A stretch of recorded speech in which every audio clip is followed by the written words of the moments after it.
Morning, everyone, and thank you for joining the EDC Coffee Chat this morning. We're really pleased to have Geoff James, the new Executive Director of the Port of Port Angeles, join us, and also our new Director of Economic Development, Caleb McMahon. He is here sitting in the office with me. So I'll scoot over here and let him join me. So as we always do, we will allow folks to be able to ask questions, but the process that we like to use here is either raise your hand or put your name or your question in the chat, and I'll go ahead and call on you and you can ask your question of the presenter. I think folks are probably okay with if during the conversation, if you have some questions, and this will be recorded and we'll put it up on our website. Let's see, I've got most everybody muted there. And so I'm gonna give Geoff the floor. Geoff, thanks so much for joining us this morning and doing this for us. And welcome to Clallam County. Thank you, Colleen. Today is my 1 month anniversary here at the port. Really great, exciting job, a lot of opportunities.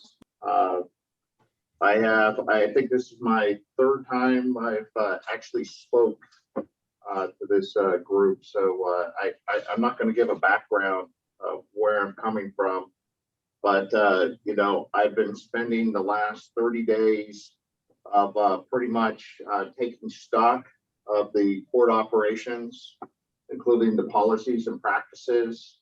As you're probably aware, just with my background, overall, my view is to keep everything fair, honest, and transparent. So that's really how I'm looking at how we deal with the operations here at the port, how we are possibly looking forward into the future. As you know, the focus or the primary focus of the port is for economic development and to ensure that we promote and develop family wage jobs. So the bulk of the work, or a lot of the effort, I've tried to sit down and work with the staff is the job development. It's we have a new leasee that's considering coming into the port.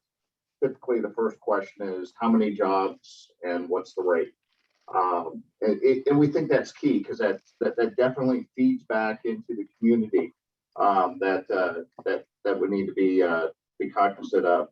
The second, and it's not necessarily lesser important, but is community engagement and environmental stewardship.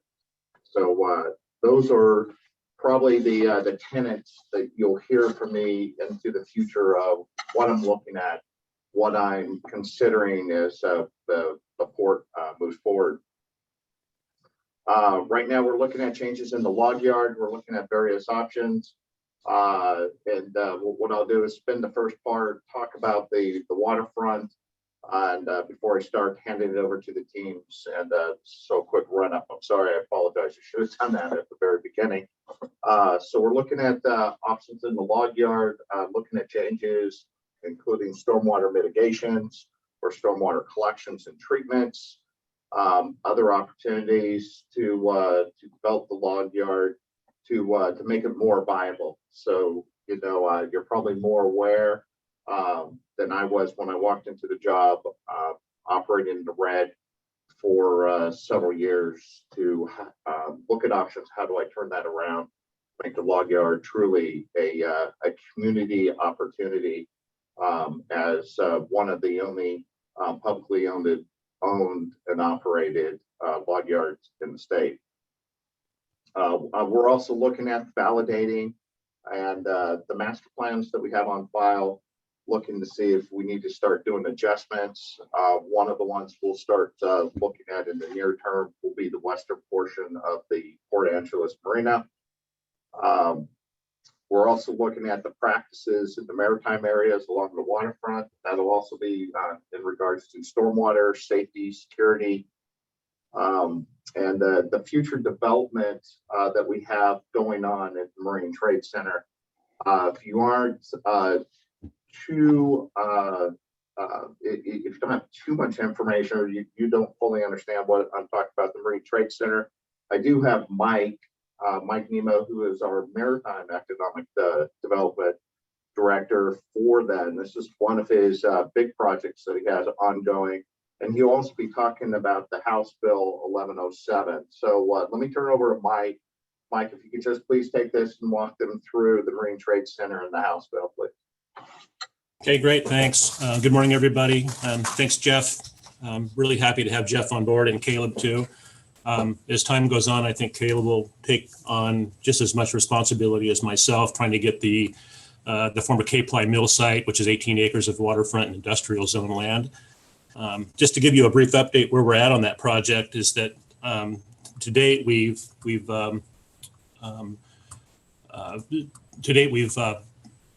applied for an EDA grant, and that was in 2020. Earlier this year, though, EDA came back and asked us to do dot some I's and cross some T's, and actually we had to resubmit our grant in some ways to address the biological assessment and the archaeological survey. So we've got that work in about 2 weeks ago. So we're really hopeful that somehow, some way, we might be able to get some funding to get that site, get the basically the bones in it, the utilities and the road systems and those kind of things. So we're sitting tight, waiting for EDA's decision. We're really hopeful that we can, secure that grant. The grant is around $7.2 million, and then we'll have some match as well. So it would be a great lift to make that site look a lot different than it does today.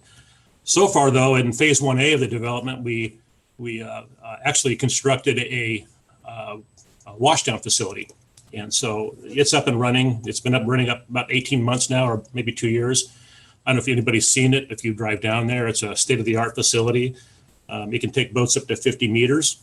And there's a video, I think, that we maybe, at this point in time, maybe go ahead and show that video. Colleen, if you wouldn't mind, hit the start button on that. And I'll turn the sound off, and I can actually maybe talk to what you're seeing. Oh, will do. That's the one not with Steve talking. The other one, right? The one Jesse created?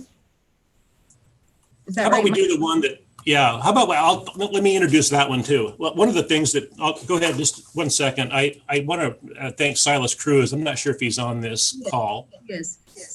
Good. Anyway, through the EDC, they actually gave us one of their 5 or 6 videos, I think, to make our own. And so I've been working with Silas Cruz, who does great work.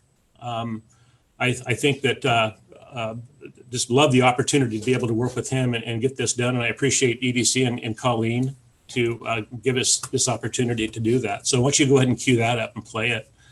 And it'll probably shed light on what we're trying to do down there. Commissioner Burke actually narrates it. So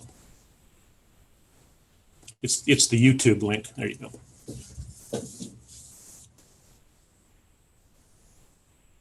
Well, we had a plywood mill that shut down, so we cleaned up all of the environmental issues.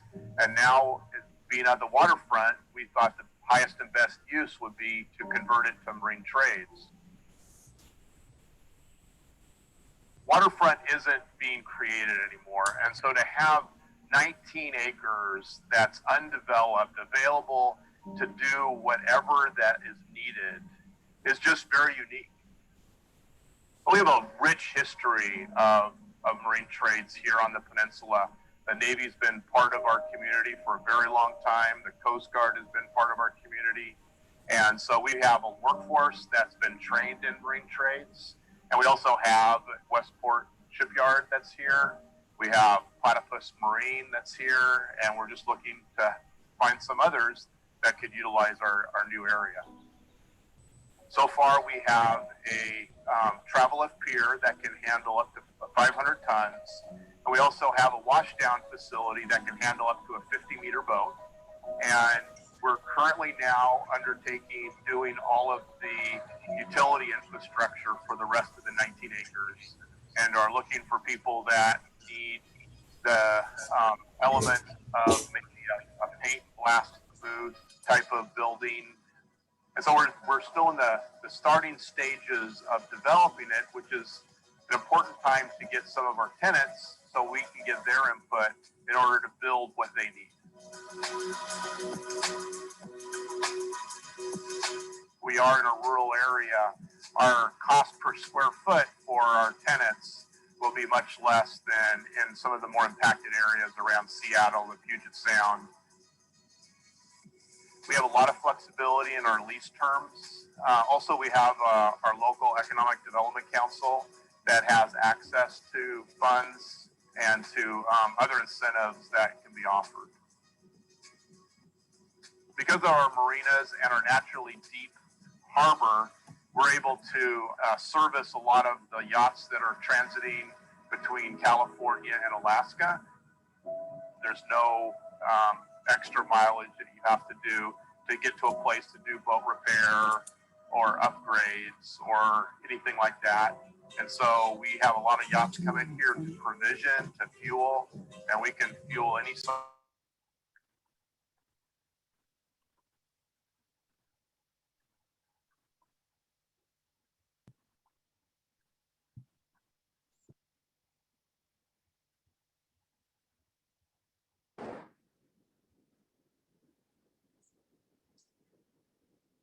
Colleen, I lost audio. Yeah, something strange is going on. I can't hear anything from the video either. And so we're diversifying, so we're not reliant on or anything like that.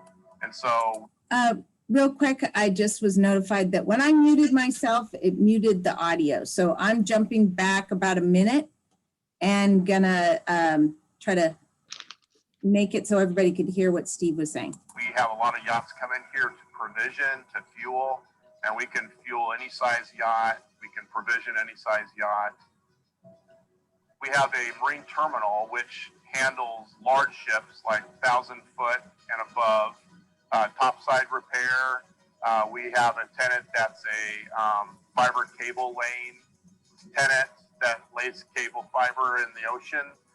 We also bring in log ships to export logs because we can grow trees really well and they grow really fast.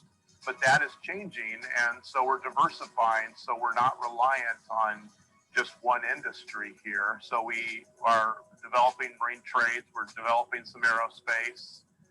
We're also changing culturally, we're updating, we have a new aquatic center, we have a performing arts center now.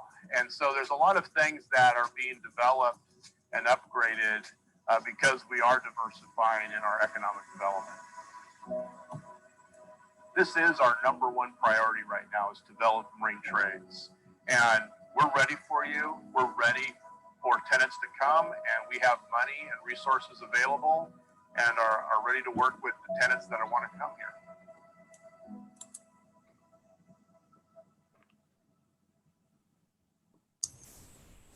Well, again, kudos to Silas on that video. It's sort of a work in progress, but this is the first initial rollout of that, and it'll be probably posted on the EDC's webpage at some point, and it also would be put on our webpage. And then we're going to be doing more of this kind of thing because we have a series of conferences and shows that we usually attend every year, and these will be tools that we'll use in our booth in those conferences, and that we actually buy booth space and everything. So. That doesn't really showcase the washdown facility. The next video is pretty specific to that. Can you go ahead and play that, Colleen? And then we'll be done with videos. So.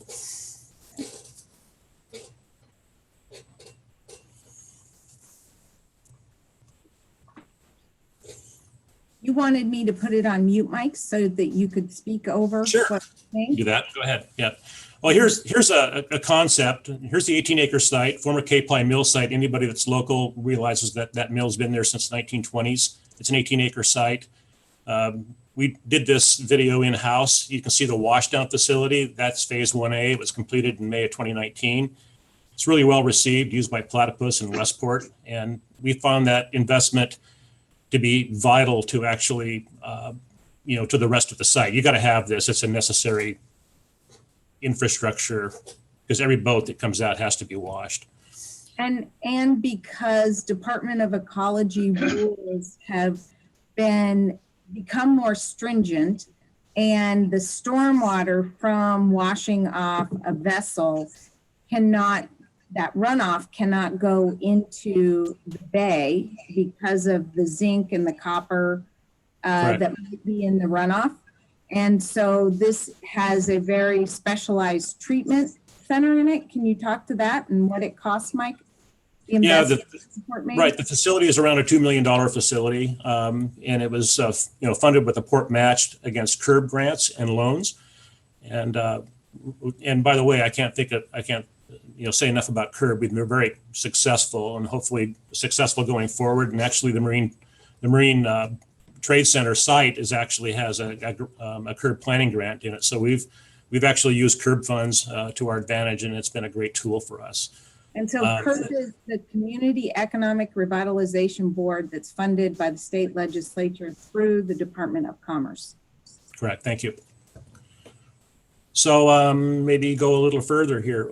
Speaking to Colleen's comments, yes, the facility is modern. We we treat all the water before it goes into the municipal city system. This is the washdown facility, an aerial of it. It can take a 50-meter boat, which is a pretty good sized vessel.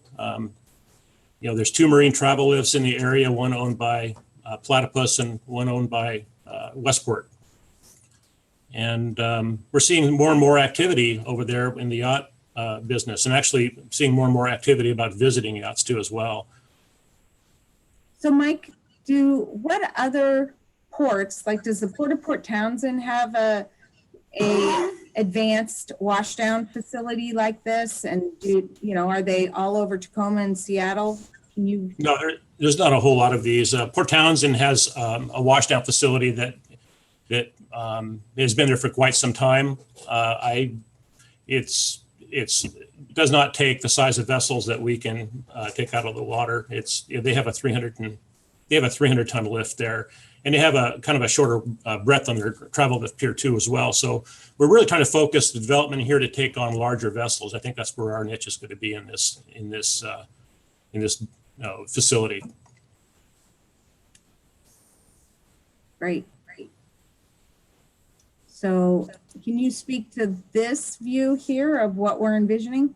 Yeah, we have some master planning that we've done, and then we have a fellow in the house here that does a great job on these kind of things. And actually, he built this, and it's based off a master policy or master plan that we had developed with our consulting engineers, and so he put this together based on the master plan, which that master plan can be found on our webpage too if you want to dive into it a little bit deeper. But in this phase development, we had go ahead, Colleen. But we had a 30,000 square foot building, which we're finding the industry is starting to not, they would like to be undercover more and more, just be able to control, the air quality and contain contaminants and those kind of things. And we recognize that the industry is going indoors so that investment you'd be able to blast and paint in there at some point in time. It'd be a controlled environment. We had that in our original grant submittal, but EDA asked us to pull it. And so we pulled it reluctantly, but we pulled it because it would have made the ask around $14 million, I believe. And so anyway, it's still on our plan. That needs funding. If there's interest in having that, I think it would be a very good asset to have in our Marine Trade Center. And Mike, what does it cost just to do the infrastructure? And then you're saying we wanted to do the add-on of the building, but we didn't in our grant application. What was the amount that includes our match for building out just the infrastructure? And then what was the amount to add the building? I don't remember what the building was, Colleen. I thought it was $7 million. Yeah, you're right. It was $3 million, but the whole project, I think, with just getting the utilities in the ground and the road system is about $11 million project without the building. Which if In my mind, that seems extraordinarily high, but you need to realize that this is prevailing wages that go into the costs here, and our prevailing wages as of 2018, when the legislature changed its rules, are set by collective bargaining agreements, and so our prevailing wages in the county are by and large the same as what they are in Cleveland. And that really costs of building anything in Clallam County. Yeah, I would add to that any project that we take on has got that issue. So it's expensive to go through the public works process for sure. Okay. So is that the end of the video? I guess that's it. Anyway, that was kind of a fun project, and we're really happy that we have somebody in-house that can do those kind of things. And once again, they're going to be used for our conferences and shows. We got a few more to do. And, special thanks to Silas for putting that, the one that the EDC actually granted us. So I'm going to, so without any questions about the Marine Trade Center, I'm going to talk about some other things that we've been working on. Is there any questions out there? Doesn't look like it. Okay, good. Hey, one of the things that we've been working on, it's been really a kind of a fun project for me because I have not been in the legislative world, but we got the idea and staff here to actually task Bruce Beckett, our lobbyist in Olympia, to see what we could do about is actually, promoting yachts coming into Washington state waters without being subject to some very onerous rules that through taxation, if they overstay, they're welcome here. And what went on is we found that maybe we could actually be more welcoming in certain ways. So Bruce started working on this project that maybe we could actually get some legislation passed. And it kind of happened here when it got submitted and started getting explored, we went to the Department of Revenue, that actually it was pretty well received, and that we knew at that point we would need some help. And so we enlisted Peter Schrappen with the Northwest Marine Trade Association, and he actually entered into the fray a little bit here. And maybe you folks know Peter Schrappen, perhaps not, but he's heads up the Northwest Marine Trades Association. And so what happened was that we got our 24th district delegates behind it. We had some tours down here. They saw the importance of these yachts visiting. We're getting more and more. I think that there's a big trend for these yachts to go up to Alaska. And the idea was that we would make Washington state waters more welcoming and be able to increase their stay, the length of time that they can stay in Washington waters. And the other aspect of it is that we would like to, we were hoping that we could pass legislation that would allow charters with established crews and captains. And these are foreign bottom boats, by the way. They're foreign vessels from all over the world. And so this process, took most part of the year, and Peter and Bruce did a fantastic job of getting our delegates and then getting some folks across the aisle to actually support it. We've got support from the Port of Bremerton and Port of Anacortes. Colleen McAleer was very instrumental in this, is that she's convinced the NOLA group to actually make this a priority. And so I guess the long and short of it is that we got this legislation passed, and it passed overwhelmingly through the House and the Senate. And kudos to Bruce and Peter Schrappen for pushing this legislation forward. The bill is called HB 1107. And what it will allow is it'll allow recreational vessels up to 200 feet to visit Washington state waters. And like I said before, they'll be able to charter here. And what's the other issue that, it can increase the stay of the vessel, and it's not really onerous. So what the situation before was that if the vessel stayed a certain amount of time in the 2-year period, they would be subject to a 10% use tax. So we've relaxed those rules a little bit, so they're not under the gun, and they can actually do a lot of charter activity here and actually stay here a little longer in Washington state waters. His background, when we first submitted this to DOR and tried to get their support is that we use an example of a vessel called the Atessa that came into Port Angeles in a 48-hour period. That vessel spent over $100,000 in fuel and provisioning. And the crew got off and we recreated around the area, and went downtown. And so it's obvious to us is that if we can attract these vessels, to Port Angeles, and we're a very strategic location, if we can attract these vessels, there's a very good chance that they might come here for, some repair and refit. So, and get people used to the idea that Port Angeles is the place to be.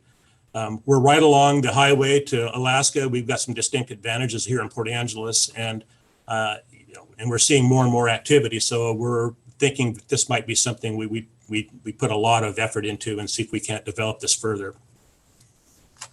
If Bruce wants to talk about HB 1107, I notice he's on the line. He can actually fill in any gaps that I missed, but you're welcome to comment, Bruce. No, Mike, I'm not going to add any more other than some learning here.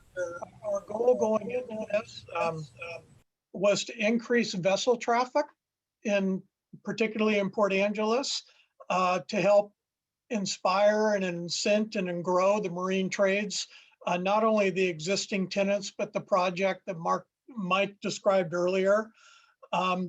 There was a problem that we had to overcome, which we did legislatively, is that a visiting vessel into Washington State, if they spend more than 30 days, I think it is now, they would have to pay a 10% use tax on the value of their boat in order to have the privilege of being in Washington State waters. And so I'm going to continue to harp on Mike and others. So let's use the word vessel, not yacht. We had to overcome the perception with the legislature that we were providing a tax break for very wealthy yacht owners. And instead we couched this as a vessel repair, maintenance, and economic development opportunity type of bill. So really pleased that it got over the goal line in this virtual session. It's a 10-year, tax program. In other words, allowing out-of-state vessels to purchase permits to be in Washington waters, and expands the size of vessels to 200 feet that can qualify. And for the very first time in the state's history, you can bring a vessel in that's not Washington owned and offer it for charter. And there's a lot of excitement in the port community and Mike and the marine trades, and also the yachting community, even though I hate to use that word, about the potential of bringing new economic opportunities to Washington State. So that's all I'll say. The port tasked us with a really interesting project, and I'm glad it got over the goal line. Yeah, we really thank you. And I also want to do a shout out to Josh Weiss. He was involved in this project too as well. And then once again, our 24th district delegates there, and Jared Chapman and Vanderweg, they did a great job of actually supporting this bill too as well. One of the things that you don't realize is that these boats, we're seeing more and more of them, and then we start looking at redeveloping the west part of our marina and stuff, that maybe it's something we need to consider, because we do have a very excellent marina for, well, its characteristics of having deep water in and around its fuel dock, and then some key moorage areas that actually can accommodate these vessels, which draw around 12 feet. So we're pretty excited that we're getting more and more on the map. And some of the marketing efforts that we're actually taking on is that we're joining organizations like the U.S. Super Yacht Associations and Super Yachts Northwest, which is part of the Northwest Marine Trades Association. So all those marketing efforts have really paid off, and we're getting on the map. And just as just one part of the marketing efforts, we're actually looking at the military vessels that are coming in to get repaired at Platypus, and so there's a large gamut of the maritime vessels that we're trying to attract. It's not just yachts and recreational vessels. I'll quit using the word yachts. I'll call them recreational vessels.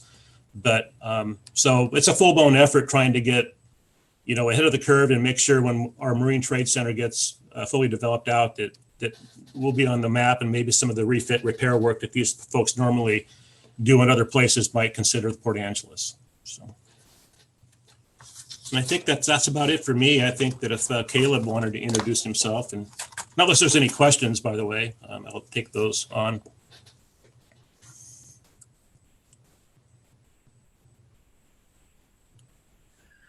Hi, my name is McMahon. Unlike Geoff, I have not had before, so I was going to give a little bit of background about myself. Um, sorry, I had to mute someone.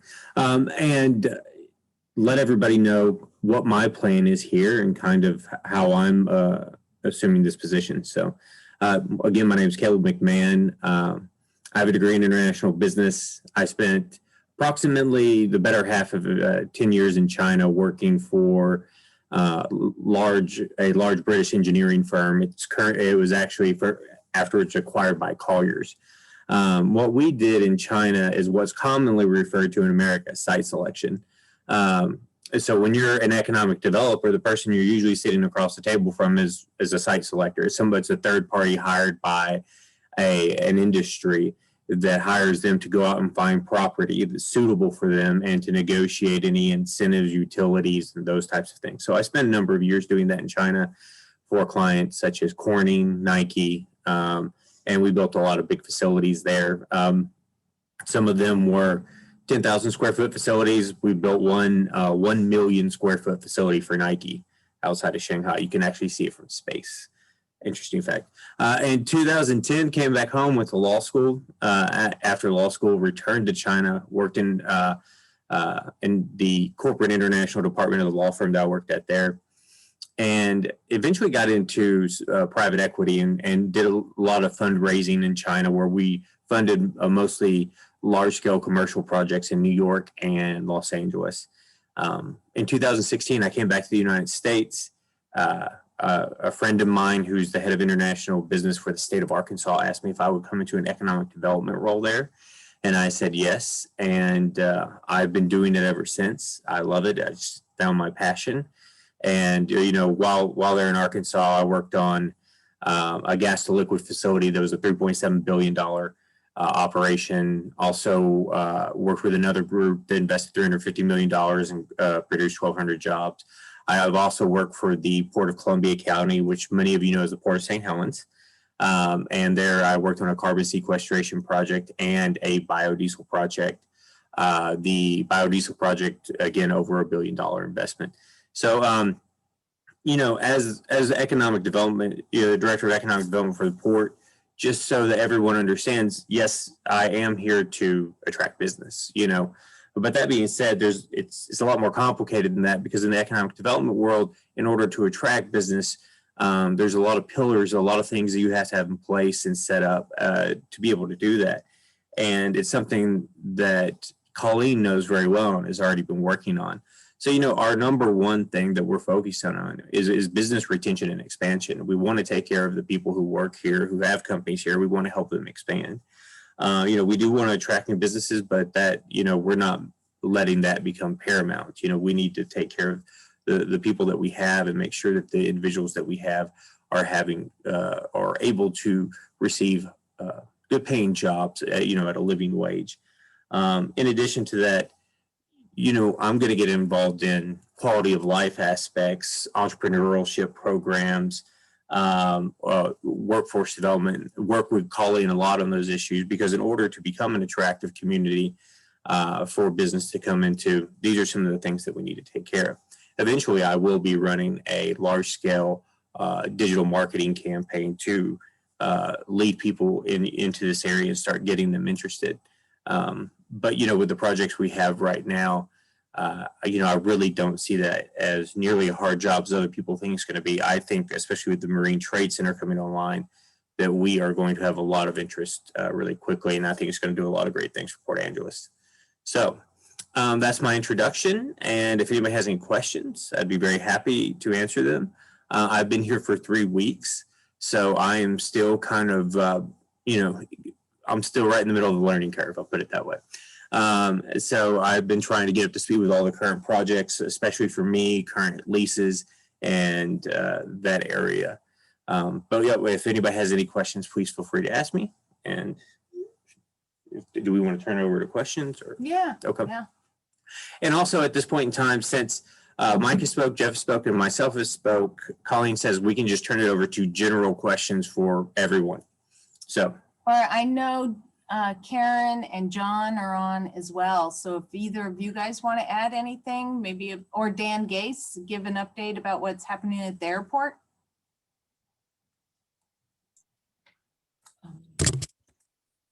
Okay, so put us on mute.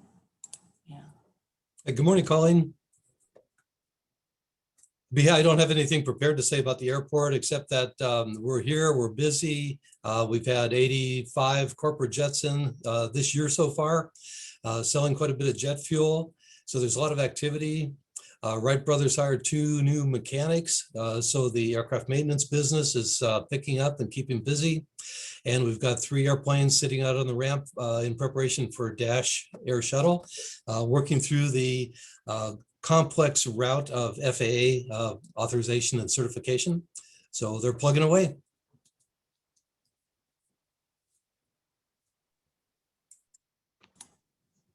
Thanks very much, Dan. No, we're good. Hey, so John had mentioned something interesting that John, do you want to share that about the name of Dash and that issue that they're dealing with?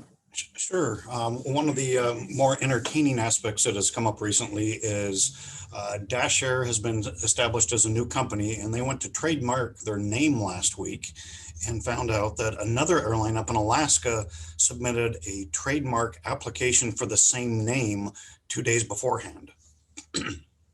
And it appears to be a 100% malicious attempt just to mess with them. The airline up in Alaska has no intent to use the name or no need to, but they're known throughout the aviation industry as a problem child, and so they're causing some problems for Dash as well. So we don't know what the name of the new airline is. Everything's moving forward. Their planes are here.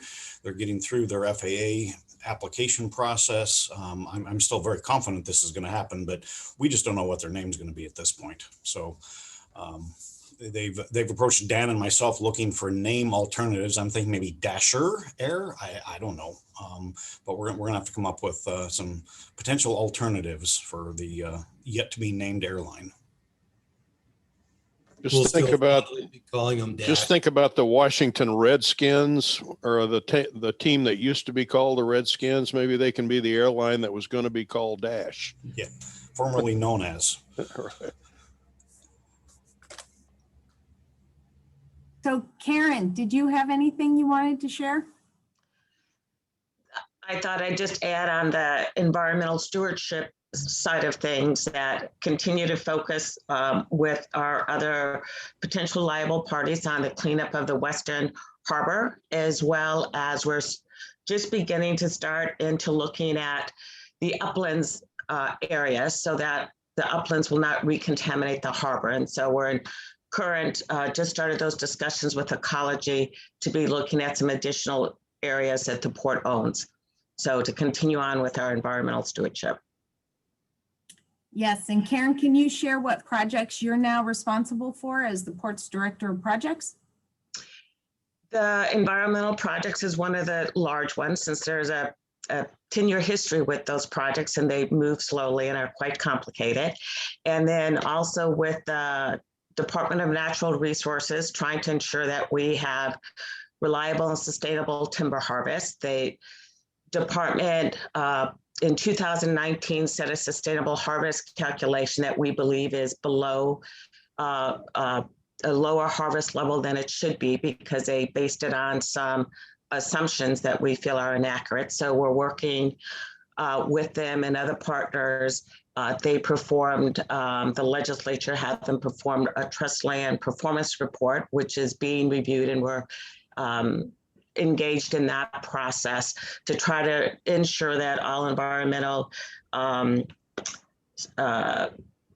species laws that are where the species are protected are adhered to, but we don't exceed what is necessary, because any exceedance of protecting that species means jobs lost for our community. Thanks, Karen. So we've got a couple questions in the chat. One is from Mike. Mike, do you want to ask the question?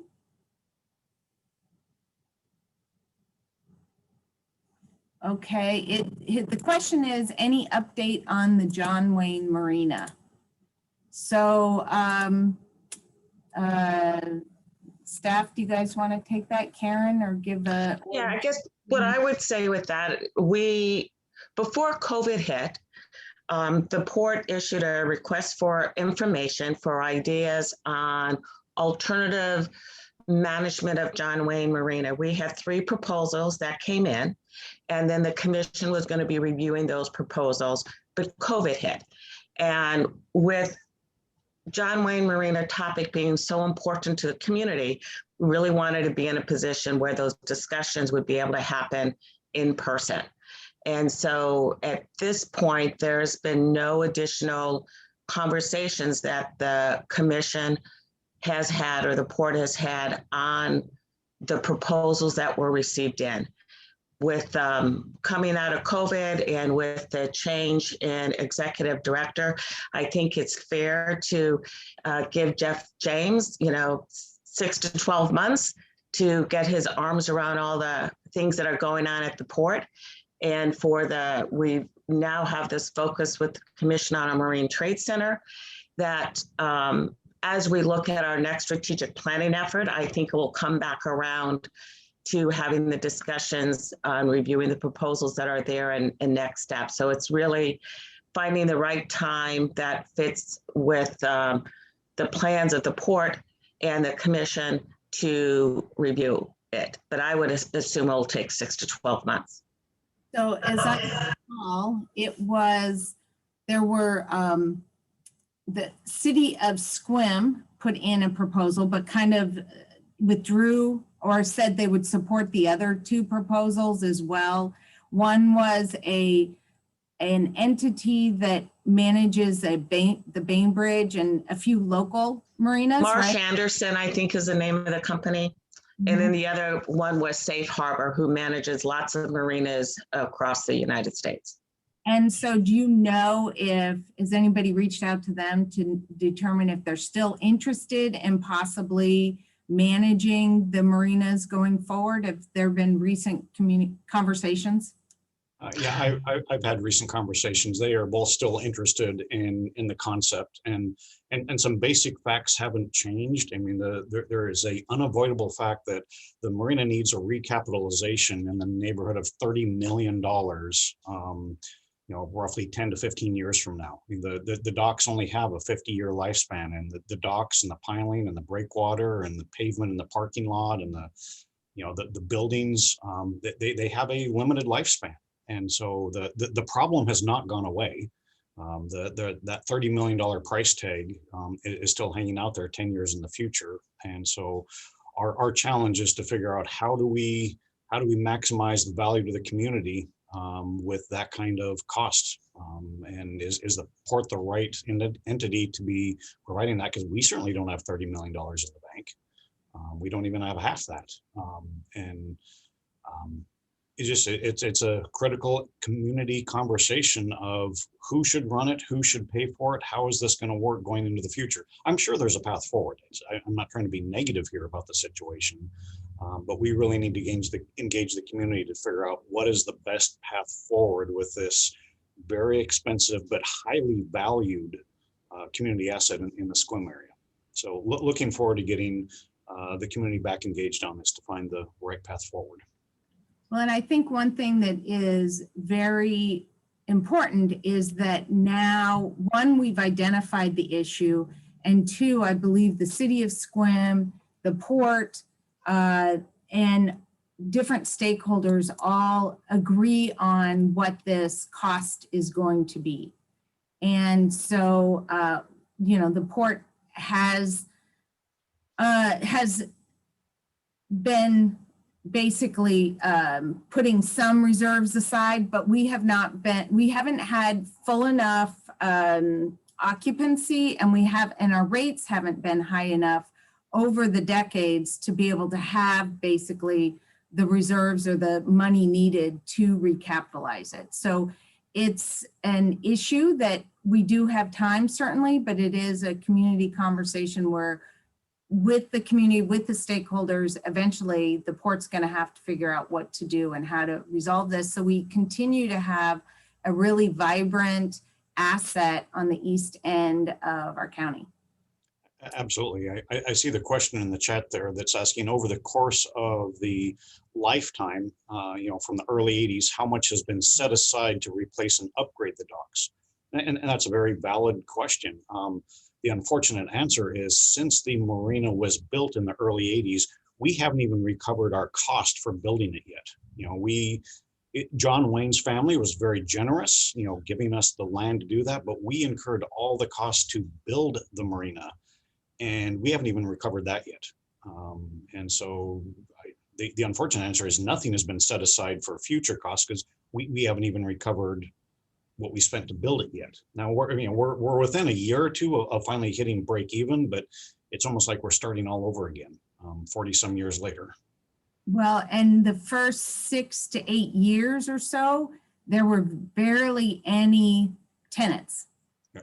And so it was a big loss. And there are some slides that our director of finance, when we were dealing with this 3 years ago or so, put together, that has a really good description of, where our target needs to be and how much money we were able to generate over the years. So does anyone else have any questions about the port in general? Any of our business lines, log yard, marine terminals? Oh, it looks like Geoff has something.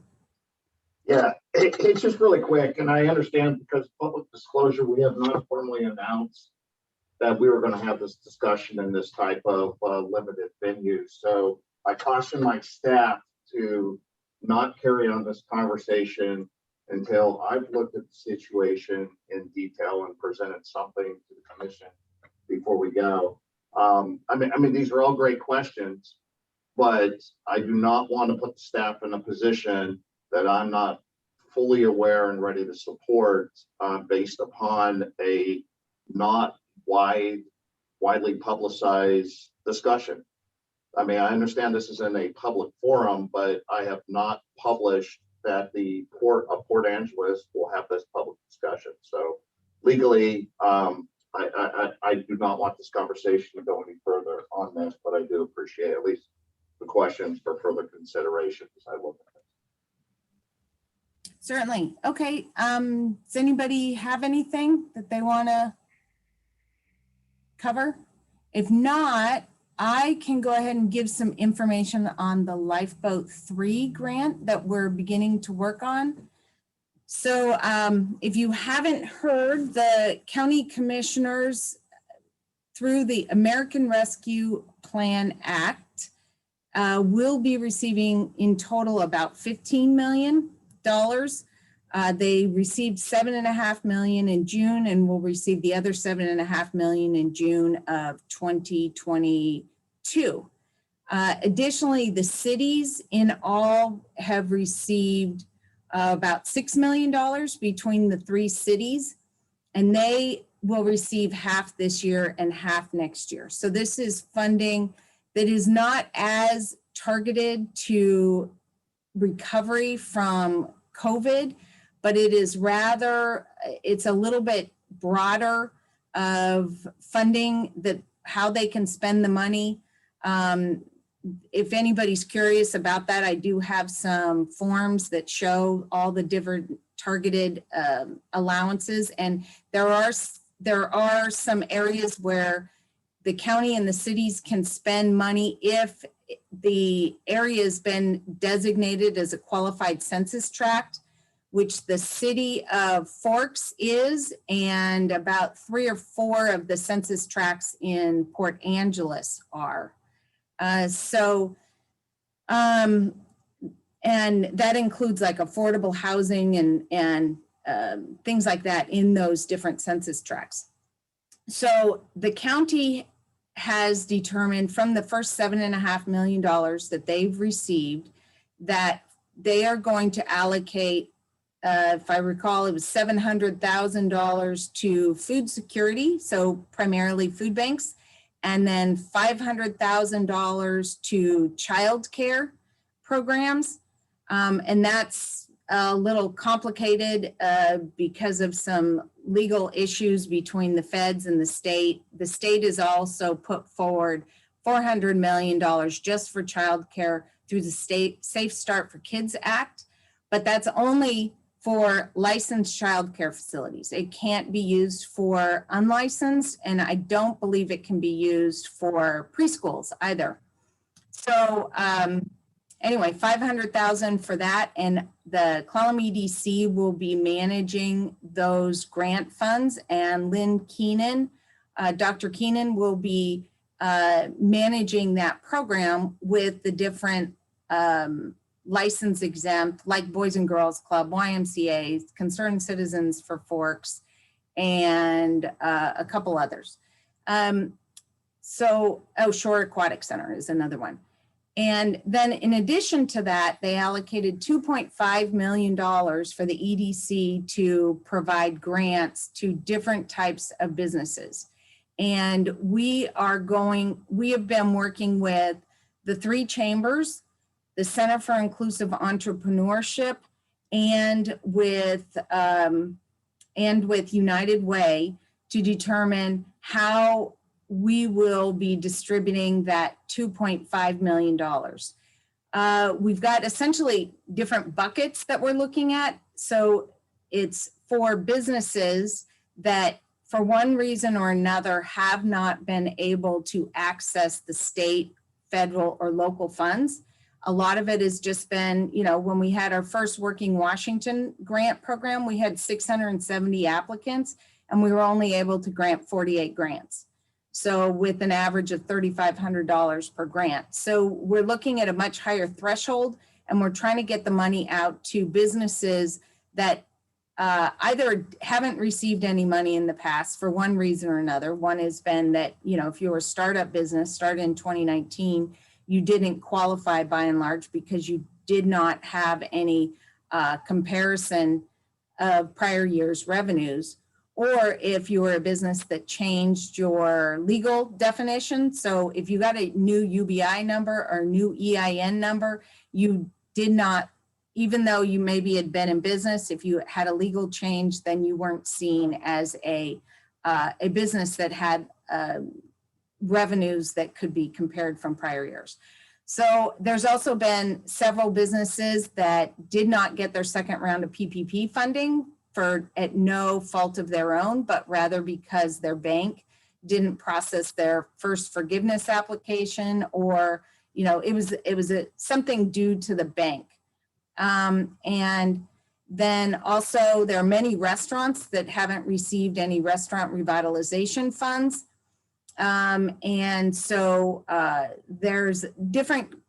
we've actually come up with 10 different types of businesses that for one reason or another either haven't received funding or have been hit pretty hard and not been able to get funding. Another example is the fishing guides.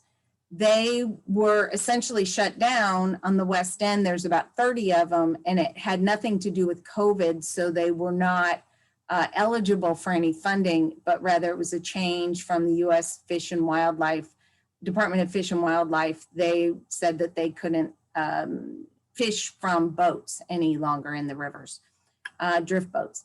So that's another group that we're trying to target. So if any of you have any ideas as to, can think of different types of businesses, let me know, and we certainly will add them to our list of who we're trying to target. But the intention is to get the grant application out hopefully this month, and we'll be marketing it for about 2 weeks. We'll have it open for about 3 weeks. And then my intention, my hope is to get checks cut in the month of September to businesses.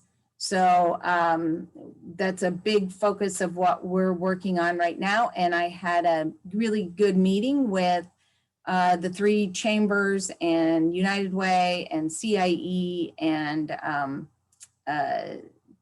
anyway, our staff. And I think this is like just the beginning of talking about it, but you'll see a lot about this. And if you've got some businesses that never received any funding or were particularly hard hit, please let us know and we'll make sure that application gets out to them.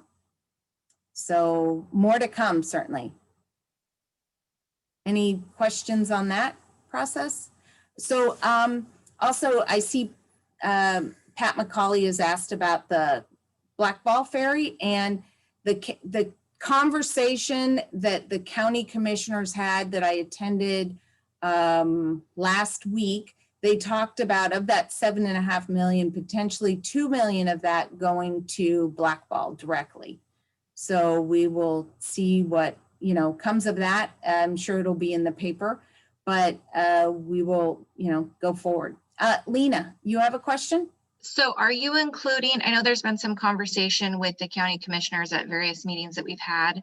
Are you including granges in your type of business? Yes. So we've got one of those 10 types were nonprofits that haven't been able to hold events and, maybe didn't have a lot of employees, but if their only source of revenue was events, and they didn't have any, then obviously they've been hard hit and they probably didn't get grants, different types of grants, because they didn't have employees or, if they didn't have brick and mortar, that kind of thing. But, the Grange, if they're an event entity, they might be qualified for a shutter venue operator grant, and that is still open. So that's something to potentially consider. If they have brick and mortar and their primary source of income was from events, not from, selling beer as an example, then they may very well qualify for a shuttered venue operator grant. And do you know, I saw in the email that you mentioned that there was still funding available through that grant process. Do you know if they've processed all of the grants that they've received, or? All I know is no businesses in Clallam County as of July 6th had received any shuttered venue operator grant funding. There were 3 businesses in Port Townsend that did, and that came to a total of just over 600,000, but none in Clallam County.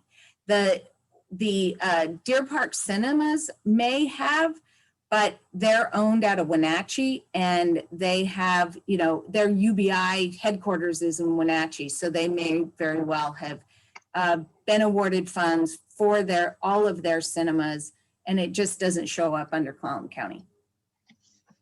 Thank you. Thanks.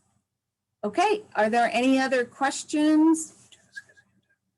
Geoff, you still have your hand up, but was that just wanting to, you already addressed your concern, Geoff?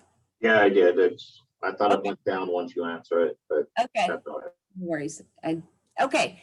All right. Well, thank you, everyone. It's 9:01. I really appreciate your time today, and we will be seeing you next week. And this recording will be up on our website very shortly. Thank you. Nice to meet everyone. Bye. Okay. Yeah. And meeting.